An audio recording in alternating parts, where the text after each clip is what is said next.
temporada de Stranger Things mal começou e já tá com tudo. Todo mundo comentando e principalmente pensando qual música me salvaria da vida. Além disso, durante um dos episódios da série, uma cena nos chamou bastante atenção e, claro, não poderíamos deixar de comentar aqui do ponto de vista da medicina. E lembrando que se você ainda não assistiu essa temporada, esse vídeo contém spoilers. Então daqui pra frente era só conta e risco. Quer saber que cena é essa? Então, solta a vinheta!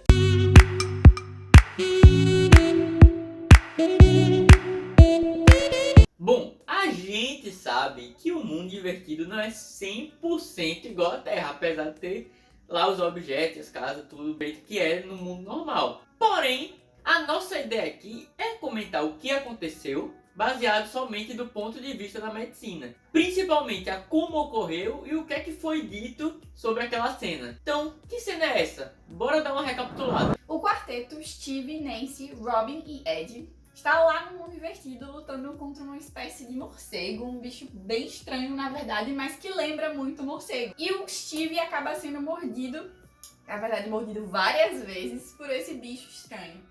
E aí com isso a Robin acaba ficando bastante preocupada com a possibilidade de Steve tenha raiva e acaba morrendo porque, segundo ela, é uma doença que não tem cura. Além disso, ela comenta que possíveis sinais de que ele esteja com raiva seria que ele se tornaria mais agressivo e aí teria uma vontade de dar um soco nela. Será que é realmente assim que acontece? Será que a Robin estava correta? Então, vem com a gente entender um pouco mais sobre o que é a raiva. Bora lá ao primeiro tópico.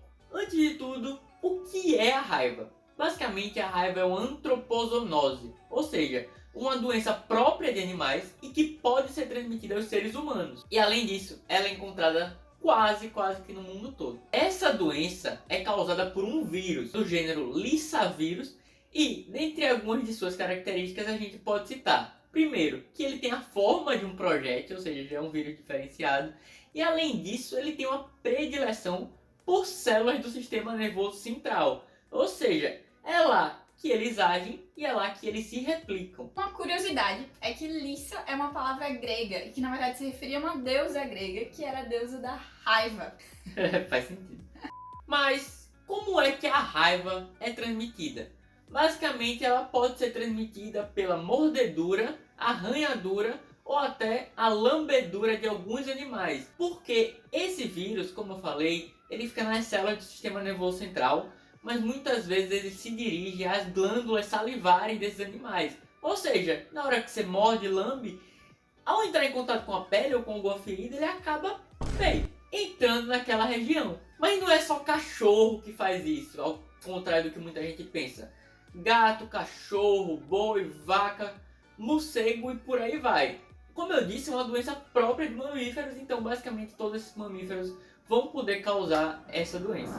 E quais seriam os sintomas da raiva? Será que ela realmente faz com que o paciente fique com vontade de socar alguém? Na verdade, ela começa com sintomas bem inespecíficos, então você vai sentir um mal-estar, uma dor de cabeça, vai sentir um pouco mais irritado, tem um pouco de náusea, né, que é um enjoo. E esses todos são sintomas que surgem poucos dias após a transmissão, da forma que o Nick explicou, até relatos de casos que começaram a se manifestar depois de alguns anos. Além disso, pode ser que pessoas próximas notem uma mudança de comportamento nessa pessoa, então começa a ficar um pouco mais introspectivo, são uma criança que vai parar mais de brincar, sabe? Vai ter uma mudança assim mais perceptível de comportamento. E aí depois dessa fase, que dura de 2 a 10 dias, o paciente pode seguir para 2 caminhos de raiva, 2 manifestações diferentes. Uma que é a mais comum, que a gente chama de encefalítica, que está mais associada à raiva transmitida por cachorros. Nesse caso, o quadro se inicia com a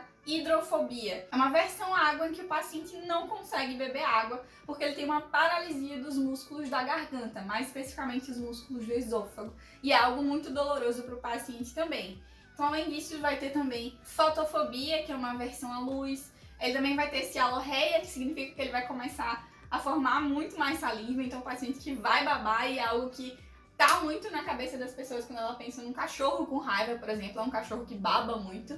E aqui também surge a agressividade, os pacientes se tornam mais agressivos, seja humano, seja um cachorro, como eu falei também, que tá acometido pela raiva. Uma curiosidade é que isso acontece porque você tem essa paralisia desses músculos aqui, como a Ju falou, da garganta, e você não consegue engolir a saliva, que é um processo natural que ocorre no seu corpo. Ela vai se acumulando e aí quando você vê, o cachorro já tá lá, daquele jeito, com aquela cara clássica. Cheia de baba que tá cheia de vírus. Exatamente. Então, como vocês podem ver, de acordo com o que a Ju disse, realmente tem esse quadro da agressividade envolvido na raiva, então os roteiristas fizeram um dever de casa. A Robin fez o dever. É verdade, é verdade. Além desses sintomas, o final do quadro progride para uma paralisia muscular. Inicialmente você vai ter alguns espasmos, umas contraturas da musculatura que são involuntárias e também bastante dolorosas, que vão evoluir para paralisia e finalmente coma e morte. Já a segunda forma da raiva, que é a forma paralítica, que está mais associada à mordedura de morcegos, é o inverso. Então o paciente vai começar com a paralisia e aí essa paralisia vai se associar também a, por exemplo, uma constipação intestinal, porque os músculos do seu intestino não vão estar funcionando direito. Você vai ter também uma retenção urinária, porque os músculos da bexiga não vão estar funcionando direito, então você não vai conseguir fazer xixi da forma normal. E também isso vai acabar interferindo na sua função respiratória, porque a sua respiração também vai depender da contração de alguns músculos, como a contração do diafragma, que é o mais comum. Lembra o que a gente falou, esse vírus gosta das células nervosas e o seu corpo não funciona sem essas células. Exatamente. E os seus músculos contraem por causa dos nervos. Então, basicamente é isso. Eventualmente, em pouco menos de um mês, um paciente infectado com o vírus da raiva acaba evoluindo para a morte, na maioria das vezes por causa dessa paralisia dos músculos respiratórios. Agora uma dúvida que muita gente tem, que foi levantada na série. A raiva é realmente irreversível? Bom, eu não vou dizer totalmente, mas é quase totalmente. Por que eu digo isso? A raiva por si só é uma doença muito grave. Então, você teve algum contato com essa mordedura de animal, arranhadura, lambedura, corra para o posto de saúde para tomar sua vacina ou seu soro, que a gente vai comentar um pouco mais na frente, porque realmente, depois que começa, é muito difícil voltar. Durante a história, poucos casos tiveram sucesso. Por exemplo, em 1970 a 2003, nós só tivemos o registro de 5 pessoas que acabaram sobrevivendo à raiva. Ou seja, de um total de pessoas que pegaram e acabaram não se cuidando, realmente é uma quantidade muito pequena. Além disso, foi criado um protocolo chamado Protocolo Milwaukee, que, se eu não me engano, ele só foi criado lá para os anos de 2004 e consistia basicamente em usar antivirais para combater o vírus da raiva, mas também induzir o paciente ao coma.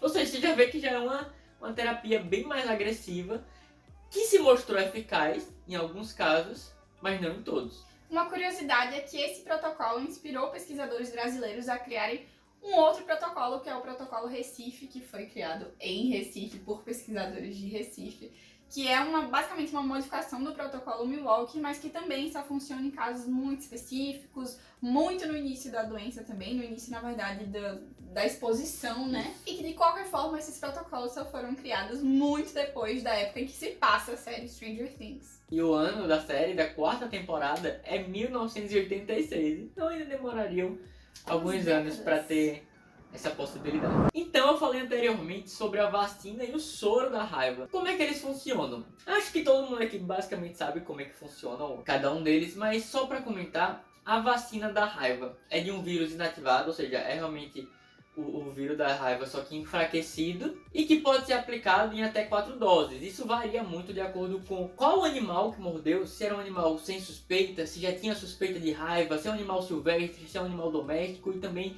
de acordo com a gravidade. Foram várias lesões, foi só uma lesão, foi em extremidade, foi em dorso, então varia muito, mas só para conhecimento de vocês. E além disso também tem o soro, que é basicamente você aplicar já os anticorpos prontos para combater os vírus, e que também vai ficar mais reservado para esses casos que eu falei que são mais graves. Normalmente um cão que já tem suspeita de raiva e que fez várias lesões profundas ou lesões em extremidades, ou um cão que já tem raiva, ou um animal silvestre, por aí vai.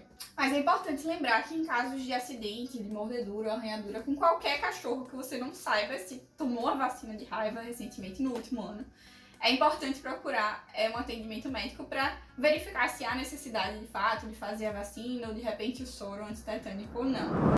Mas será que o Steve só precisa se preocupar com a raiva? Eu não aguentei. Na verdade, há sim algumas outras preocupações. Uma delas seria o tétano, então ferimentos que acabam entrando em contato com sujeira, com terra, com fezes de animais ou alguns tipos de plantas podem estar contaminados com o Clostridium tetani, que é o agente causador do tétano. Então, nesse tipo de acidentes, acidentes assim com feridas sujas, digamos assim, ou fraturas expostas, por exemplo, são situações em que é indicada a profilaxia contra o tétano. Não é só aquela ideia clássica de você se machucar com metal enferrujado, por exemplo.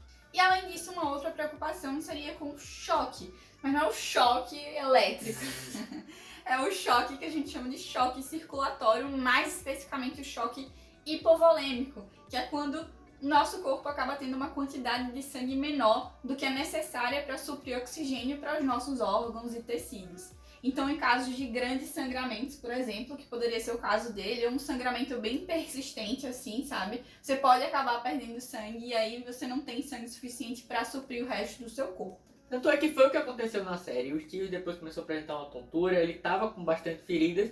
E o que eles fizeram na hora que eles tinham foi pegar um casaco, se eu não me engano, da Nancy e amarrar na cintura para tentar estancar essa ferida, esse sangue. Que foi uma atitude correta. Parabéns, meninas.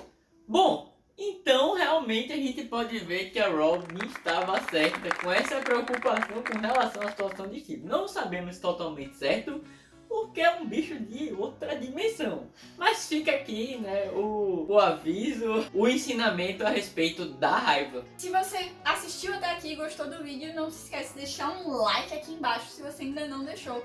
E de também se inscrever no canal se você ainda não é inscrito, além de acompanhar a gente lá no Instagram, no @MadInMind, que a gente sempre tá interagindo com vocês. Comenta aqui embaixo se vocês sabiam tudo isso sobre a raiva, se vocês sabiam se a Robin estava certa ou não, que a gente quer saber um pouco a opinião de vocês e conversar com vocês também. Exatamente. Esperamos também trazer um pouco mais de análise dessas séries, trazendo esses temas de medicina. E é isso. Até a próxima!